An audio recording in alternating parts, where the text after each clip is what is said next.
Bueno, el mieloma múltiple, sobre todo en los últimos 10 años, ha cambiado radicalmente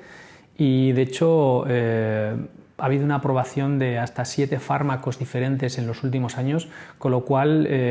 permite disponer de diferentes líneas de tratamiento para el tratamiento de la enfermedad. Yo creo que ahora, en este momento, está viviendo una época dorada. Y si en estos 10 años hemos asistido a una gran innovación, los próximos 5 o 6 años, desde luego, yo creo que el cambio va a ser mucho más sustancial. Y desde luego yo creo que esto pues, da nuevas esperanzas si no todavía a la curación de la enfermedad, probablemente a la cronificación de la misma.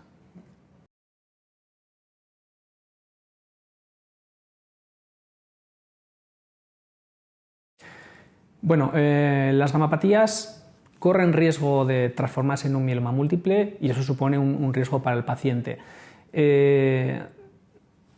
Existen diferentes factores pronósticos que pueden predecir que un individuo tenga más riesgo de progresar a un mieloma múltiple, y todos esos factores los tiene que tener en cuenta el hematólogo a la hora de planificar el seguimiento de los pacientes. Habitualmente el riesgo de transformación es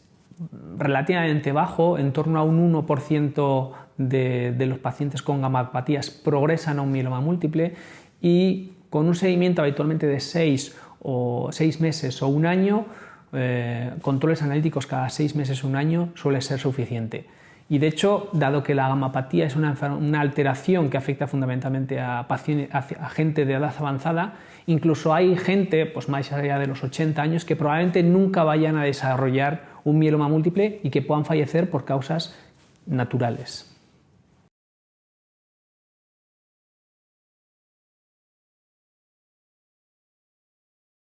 Bueno, yo creo que sobre todo en los últimos años hemos asistido un poco a la preocupación de la sociedad respecto a las medicinas pseudocientíficas, en la que mucha gente, probablemente por desconocimiento o por miedo, pueden acudir, y esto supone que una persona puede correr riesgo de fallecer si no recibe un tratamiento adecuado. Desde luego,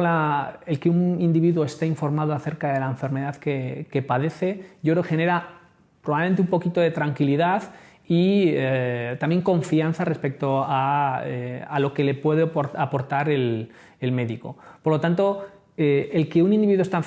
informado respecto a la enfermedad que padece probablemente disminuya el riesgo de que vaya a acudir a terapias alternativas que no van a hacer ningún efecto.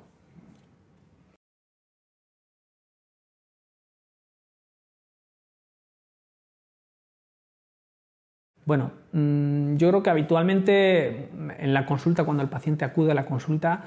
por falta de tiempo, por miedo, por nervios de que le vayan a comunicar una mala noticia, muchas veces no hay ni tiempo ni opción a explicar correctamente ni la enfermedad ni el tratamiento, ¿no?